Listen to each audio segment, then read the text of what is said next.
नीचे राधा रानी द्वारा इमली के पेड़ को श्राप देने की विस्तृत, भावपूर्ण और आध्यात्मिक कथा प्रस्तुत है।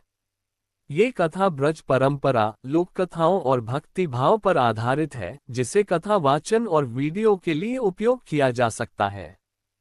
चेरी ब्लॉसम, राधा रानी और इमली के वृक्ष का श्राप। ब्रज की एक करुण और रहस्यमयी कथा। ब्रजभूमि की पावन रज में जहाँ जहाँ श्री कृष्ण ने लीला की, वहाँ का प्रत्येक कण आज भी प्रेम की गाथा सुनाता है। यमुना के तट, कुंज, गलियां, वट वृक्ष और लताएं सब राधा कृष्ण के प्रेम के साक्षी हैं। इन्हीं साक्षियों में एक था इमली का वृक्ष, जिसने राधा रानी के हृदय को गहरी पीड़ा दी और उसी क्षण उसे श्राप प्राप्त हुआ। जड़ी बूटी वृंदावन का वह इमली वृक्ष। वृंदावन के एक शांत कुंज में, यमुना के समीप, एक हरा भरा इमली का पेड़ था। उसकी शाखाएं घनी थीं और पत्तियां इतनी फैलावदार कि दोपहर की धूप भी जमीन तक न पहुंच पाए। श्री कृष्ण अक्सर राधा रानी के साथ उस कुंज में विश्राम करते, मधुर बातें करते और बांसुरी की तान वहीं गूंजती। वह वृक्ष केवल एक पेड़ नहीं था, वह राधा कृष्ण के प्रेम का साक्षी था। दिल टूटना वह दिन जब प्रेम परीक्षा बना। एक दिन श्री कृष्ण किसी गोप कार्य से वृंदावन से दूर चले गए। राधा रानी विरह में व्याकुल थीं। मन बेचैन था, नेत्र अश्रुपूर्ण थे। उसी पीड़ा में वे उस कुंज में पहुंची, जहां कभी प्रेम की मधुर स्मृतियां थीं। राधा रानी ने इमली के वृक्ष से कहा, हे वृक्ष, तू तो हमारे प्रेम का साक्षी रहा है। बता, आज मेरा कान्हा कहाँ है? पर वृक्ष मौन रहा। उसी समय श्री कृष्ण गुप्त रूप में वहीं उपस्थित थे। वे राधा रानी की विरह पीड़ा की परीक्षा लेना चाहते थे। उन्होंने माया से ऐसा वातावरण रचा कि वृक्ष भी मौन बना रहा। क्राइंग, उपहास और पीड़ा। उसी क्षण कुछ सखियां वहां आईं और उन्होंने हंसी में कहा, राधे, तुम पेड़ से बातें कर रही हो। इमली तो खट्टी होती है, इसका हृदय भी खट्टा ही होगा। उनके शब्द राधा रानी के हृदय में तीर की तरह लगे। वे पहले ही विरह में थीं, ऊपर से यह उपहास। राधा रानी ने कांपते स्वर में इमली के वृक्ष से कहा, जब प्रेम पूछे और तू मौन रहे, जब विरह रोए और तू साक्षी होकर भी चुप रहे, तो तेरा हरा रहना व्यर्थ है। हाई वोल्टेज राधा रानी का श्राप। राधा रानी के नेत्रों से अश्रु गिरने लगे। उसी क्षण उनके मुख से वे वचन निकले जो श्राप बन गए। हे इमली वृक्ष, आज से तेरे फल कभी मधुर नहीं होंगे। तेरी छाया शीतल तो होगी, पर तेरे भीतर की खटास कभी नहीं जाएगी। तू सदा खट्टा ही रहेगा, ताकि संसार जाने, जो प्रेम में मौन रहता है, उसके भीतर मधुरता नहीं बचती। क्षण भर में वृक्ष की हरियाली मुरझा गई, पत्तियां कांप उठीं, प्रकृति भी स्तब्ध हो गई। चेरी ब्लॉसम, श्री कृष्ण का प्रकट होना। तभी श्री कृष्ण प्रकट हुए। राधा रानी को व्याकुल देख उन्होंने उन्हें अपने हृदय से लगाया। कृष्ण बोले, राधे, ये तो मेरी ही लीला थी। मैं तुम्हारे प्रेम की गहराई देखना चाहता था। ये वृक्ष दोषी नहीं था। राधा रानी ने अश्रुओं के साथ कहा, प्राणनाथ, प्रेम में मौन भी अपराध बन जाता है। जड़ी बूटी श्राप का आंशिक शमन। श्री कृष्ण ने इमली वृक्ष को वरदान दिया, हे वृक्ष, यद्यपि तू खट्टा रहेगा, पर तेरे फल औषधि बनेंगे। तेरी छाया राहगीरों को शांति देगी, और ब्रज में तेरा नाम सदा लिया जाएगा। इस प्रकार इमली का वृक्ष खट्टा होकर भी उपयोगी बना। कथा का आध्यात्मिक अर्थ। ये कथा केवल एक श्राप की नहीं है, बल्कि गहरे आध्यात्मिक संदेश की है। वन संदेश। प्रेम में मौन सबसे बड़ा कष्ट होता है। साक्षी बनकर भी जो साथ न दे, वह दोषी हो जाता है। राधा रानी का प्रेम केवल कृष्ण से नहीं, बल्कि संपूर्ण सृष्टि से था। इमली की खटास हमें याद दिलाती है, जहां प्रेम नहीं, वहां मधुरता नहीं। पुष्पनकाल आज भी ब्रज में मान्यता। आज भी ब्रज में कहा जाता है, इमली का पेड़ कभी मीठा नहीं होता। उसका खट्टापन राधा रानी के विरह की स्मृति है, और उसकी औषधीय शक्ति कृष्ण की करुणा का प्रतीक।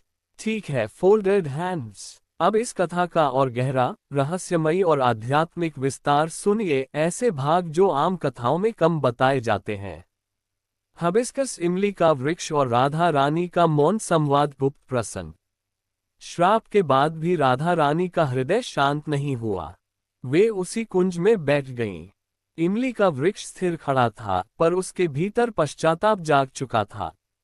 कहा जाता है, उस दिन पहली बार किसी वृक्ष ने अश्रु बहाए। इमली की पत्तियों से टपकती बूंदें ओस नहीं थीं। वे राधा प्रेम की वेदना थी। जड़ी बूटी वृक्ष का आत्मबोध, ट्री रियलाइजेशन। इमली के वृक्ष ने मन ही मन कहा, मैं साक्षी बनकर भी सहभागी न बन सका। मैंने प्रेम को देखा पर उसका पक्ष नहीं लिया। यही मेरा अपराध है। तभी आकाशवाणी हुई, जो प्रेम में तटस्थ रहता है वह अंततः पीड़ा ही पाता है। यही कारण है कि इमली का फल सदैव खट्टा रहा। चेरी ब्लॉसम राधा रानी का गुप्त वरदान, जो बहुत कम लोग जानते हैं। श्राप के कुछ समय बाद राधा रानी पुनः उसी स्थान पर आईं। उनका हृदय करुणा से भर उठा। उन्होंने वृक्ष से कहा, मैंने तुझे दंड दिया, पर तेरा पश्चाताप मुझे प्रिय है। तब राधा रानी ने गुप्त वरदान दिया। गुप्त वरदान। इमली का सेवन विरह जन्य ताप को शांत करेगा। गर्भवती स्त्रियों की पीड़ा में उपयोगी होगा। साधकों के लिए यह वैराग्य का प्रतीक बनेगा। इसलिए आयुर्वेद में इमली को शीतल फल कहा गया। दार्शनिक अर्थ, बहुत गहरा संदेश। इस कथा में 3 स्तर हैं। राधा रानी इक्वल्स प्रेम प्रेम, श्री कृष्ण इक्वल्स परीक्षा परीक्षा, इमली वृक्ष इक्वल्स तटस्थता न्यूट्रलिटी।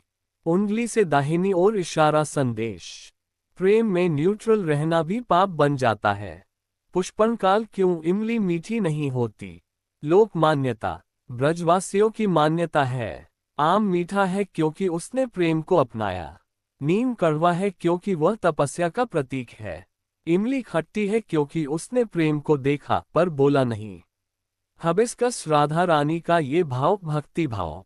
जो मेरे कान्हा से प्रेम करे वह सृष्टि से भी प्रेम करे, और जो प्रेम में मौन रहे वह मेरी दृष्टि में दोषी है। स्वर भजनात्मक पंक्तियां आप वीडियो में उपयोग कर सकते हैं। Copy code. खट्टी हुई इमली ब्रज की, राधा के अश्रु बहाने से मधुर कहाँ वो रह सकती थी। प्रेम में मौन निभाने से आज भी ब्रज में मान्यता। इमली के पेड़ के नीचे राधा कृष्ण का नाम लेकर बैठने से विरह पीड़ा शांत होती है, पर उसकी पत्तियां तोड़ी नहीं जाती। Folded hands. ठीक है, अब इस कथा का सबसे गूढ़, रहस्यात्मक और भक्ति रस से भरा अंतिम विस्तार सुनिए। ये वह भाग है जो कथा नहीं, अनुभूति बन जाता है। हबिस्कस राधा रानी, इमली वृक्ष और महाविरह का रहस्य। श्राप और वरदान के बाद भी इमली का वृक्ष ब्रज में खड़ा रहा, पर अब वह केवल वृक्ष नहीं था, वह विरह का स्मारक बन चुका था। कहा जाता है, जब जब राधा रानी विरह में उस कुंज से गुजरती तो इमली की पत्तियां अपने आप कांपने लगतीं। वह कंपन हवा से नहीं, राधा हृदय की धड़कन से होता था।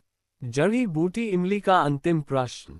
एक संध्या जब यमुना लालिमा ओढ़े बह रही थी, इमली के वृक्ष ने पहली बार राधा रानी से मौन में प्रश्न किया, माता, क्या प्रेम में भूल करने वाले को कभी पूर्ण क्षमा मिलती है?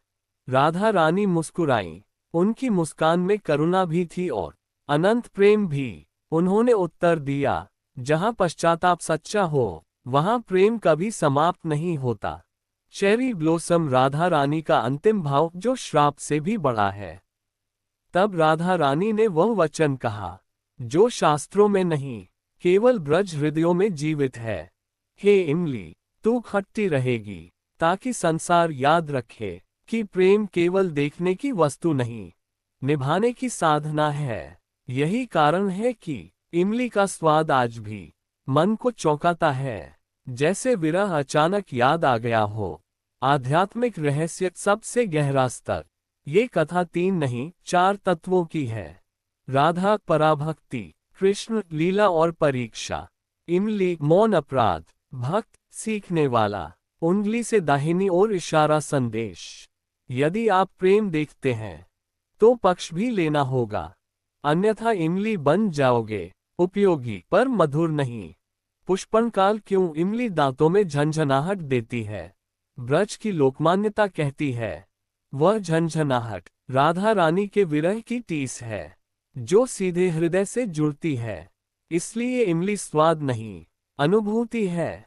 हबिस्कस राधा रानी और भक्तों के लिए संकेत। राधा रानी कहती हैं, जो मेरे कान्हा से प्रेम करता है वह संसार के हर दुखी से भी प्रेम करे। प्रेम चुनो, तटस्थता नहीं। स्वर कथा के लिए अंतिम भक्ति छंद। कॉपी कोड, खट्टी सही पर झूठी नहीं। इमली ब्रज की बात कहे, मौन रहा जो प्रेम समय, वह जीवन भर पछताए। चेरी ब्लोसम समापन भाव। इमली का वृक्ष आज भी ब्रज में खड़ा है। कहा जाता है अलग अलग स्थानों पर उसके वंशज हैं, और हर भक्त को चुपचाप याद दिलाता है, प्रेम में मौन सबसे बड़ा श्राप है।